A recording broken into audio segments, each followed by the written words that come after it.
You're listening to Get Clarity with Jamie Smart.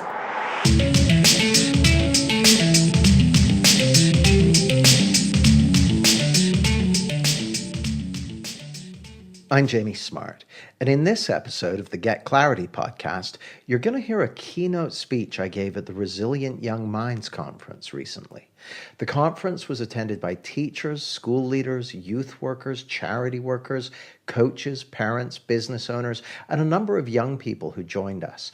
The conference set out to demonstrate that young people are not broken, do not need to be fixed, and have resilience, resourcefulness, and well-being inbuilt. And obviously that doesn't just apply to young people, it applies to everyone. So I was joined by many friends and colleagues, and it was really heartening to see how many young people and other people who support young people are being moved by this understanding. My team and I believe the most valuable thing a person can discover is the truth of who they really are. So this conference was a great opportunity for us to take a next step towards our vision, to inspire and educate a generation to experience lives of clarity, resilience, and well-being. So in the weeks and months ahead, my team and I are going to be announcing new products and programs that are fully aligned with this vision. And in the meantime, thank you for sharing this journey with me, and I hope you enjoy this brief talk. So I guess you guys have probably already heard enough about the challenges that young people are facing and that sort of thing. And it looks to me like what we're headed into right now is a genuine humanitarian crisis. And so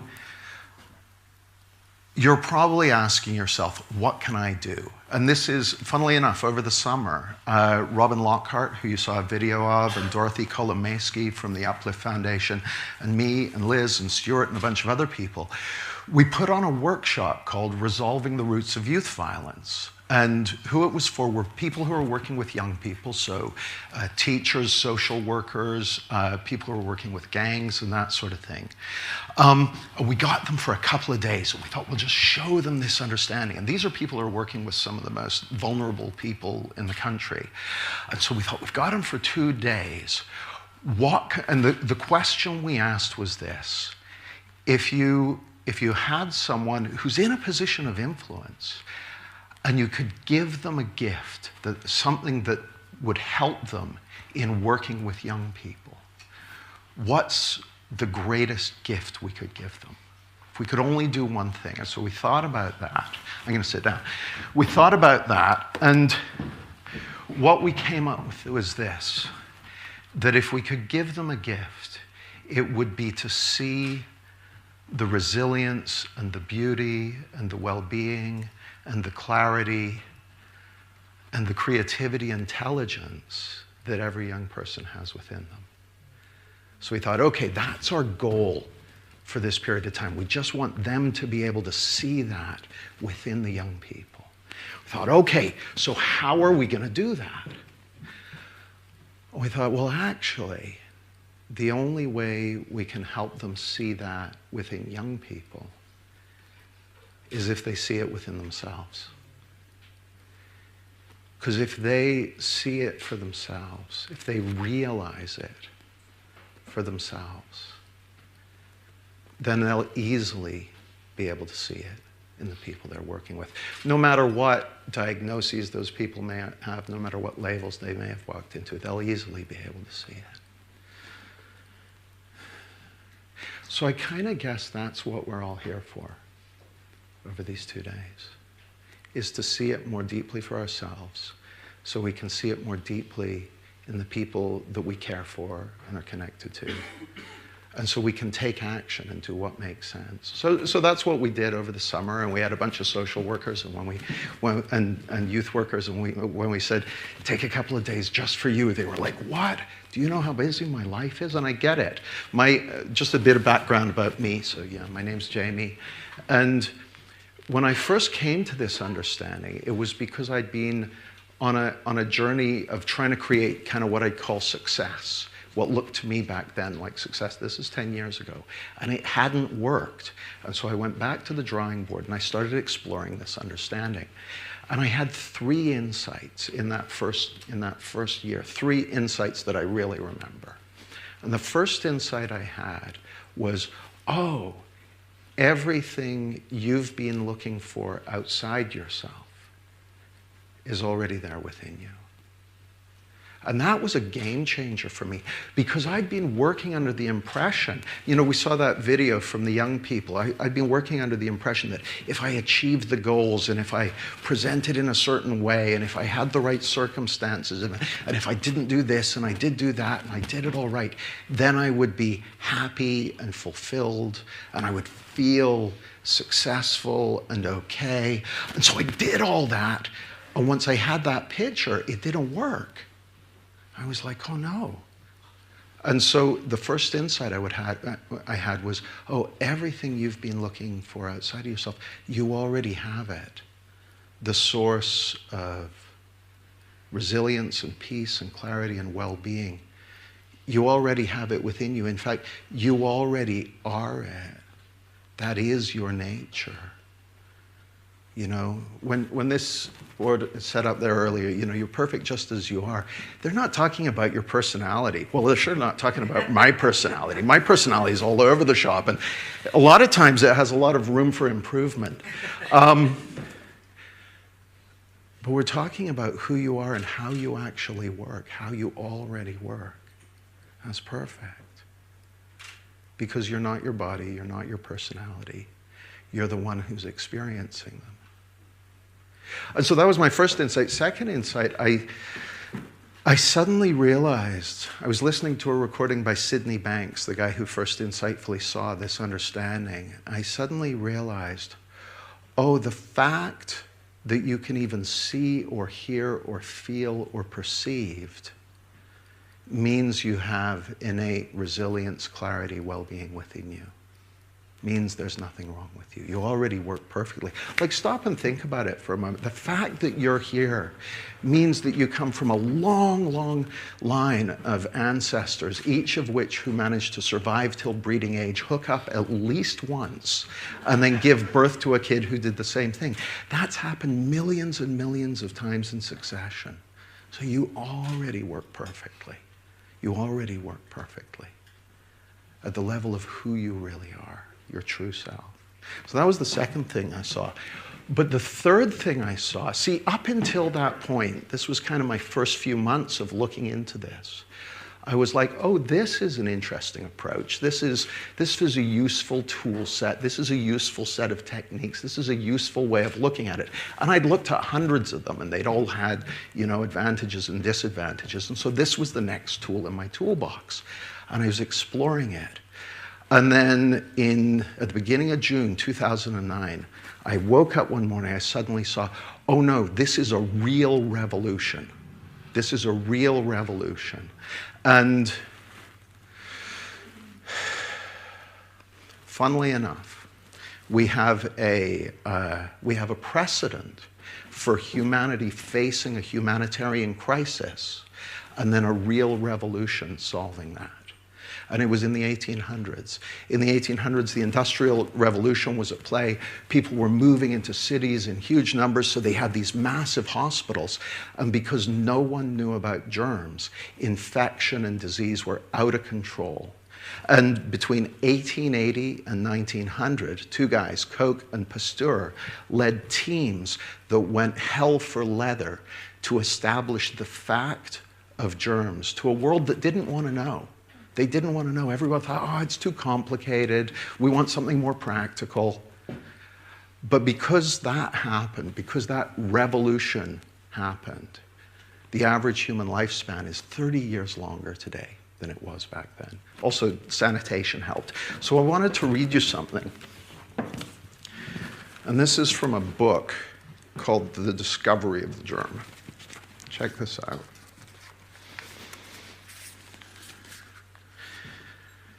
He says, a real revolution is something that transforms major aspects of our world and the way we see it. The extraordinary revolution that took place between 1880 and 1900 provides us with a paradigmatic example, for in this short space of time, medicine underwent perhaps its greatest ever transformation. In just 20 years, the central role of germs in producing illness was for the first time decisively demonstrated, and Western doctors abandoned misconceived ideas about the causes and nature of disease that had persisted in one form or another for thousands of years. So check that out. Western doctors abandoned misconceived ideas about the causes and nature of disease that had persisted in one form or another for thousands of years. I've just finished doing a 2-hour podcast interview with Dr. Bill Pettit. Bill has worked with thousands and thousands of clients who have clinical diagnoses, pointing to this understanding and seeing profound transformations.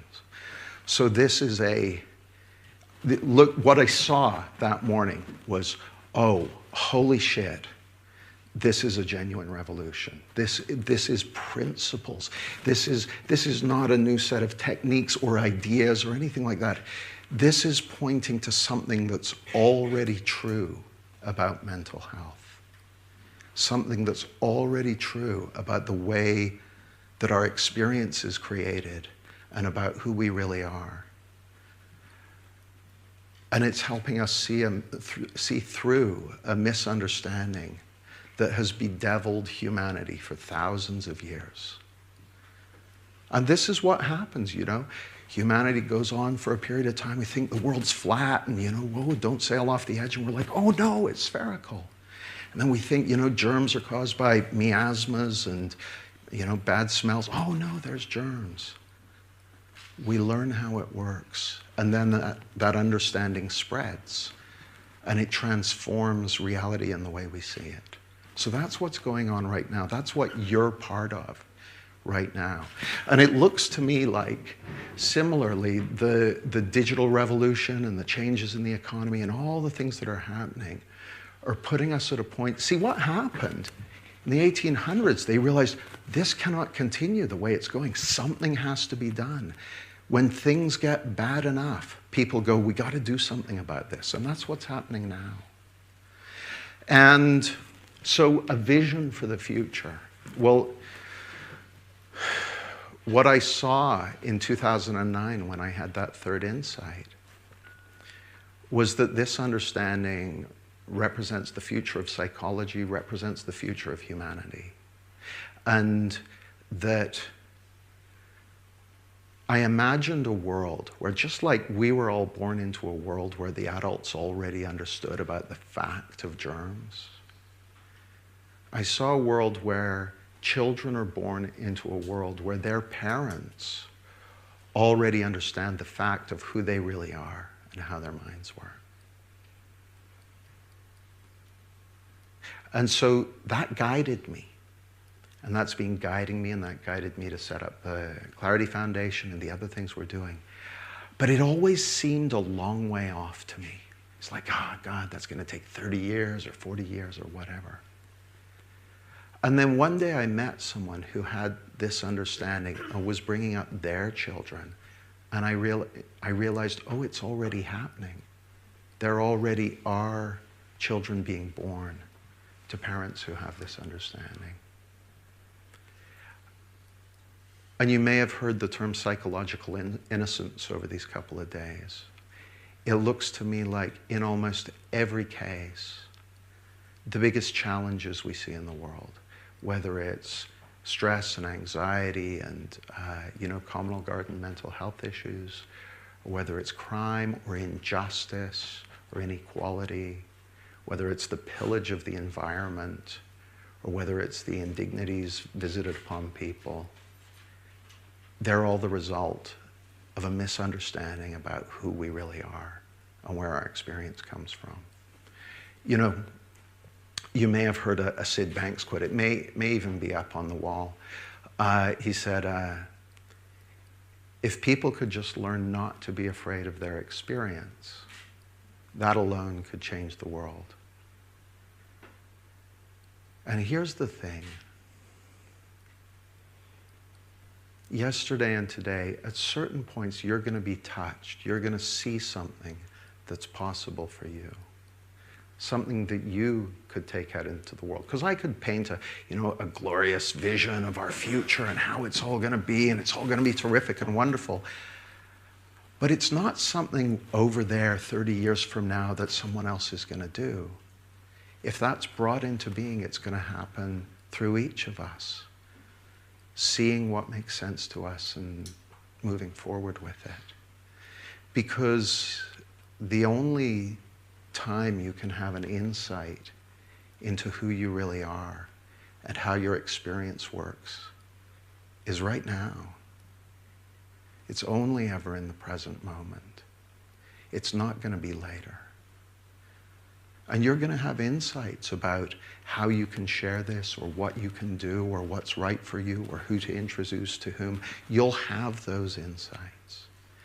And then what will happen is you'll sometimes get insecure. You go, oh, but maybe that's not for me, or yet freaked out. Well, that's what happens to all of us, but it's okay.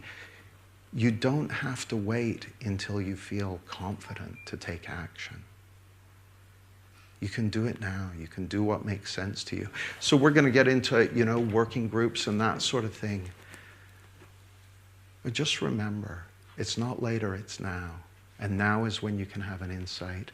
And now is when you can see the truth of who you really are. I'll finish with this. I've been doing a bunch of business planning and stuff over the last few months.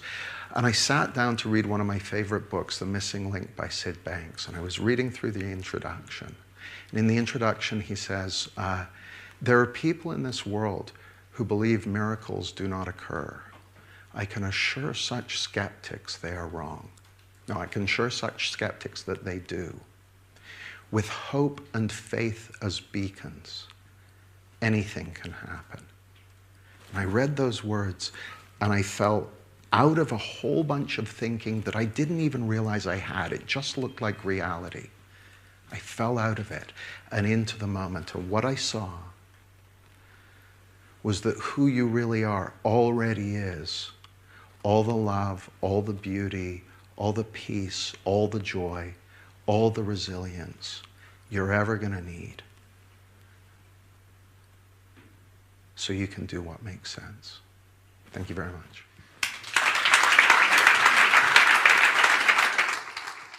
Thanks for listening. And if you want to hear more of these episodes, please head over to iTunes, Stitcher, or wherever you get your podcasts and hit the subscribe button to make sure you never miss an episode. And if you enjoyed this, and if you resonate with our vision to inspire and educate a generation to experience lives of clarity, resilience, and well-being, it would really help if you give this podcast a 5-star rating, because it helps like-minded people to find it. Thanks.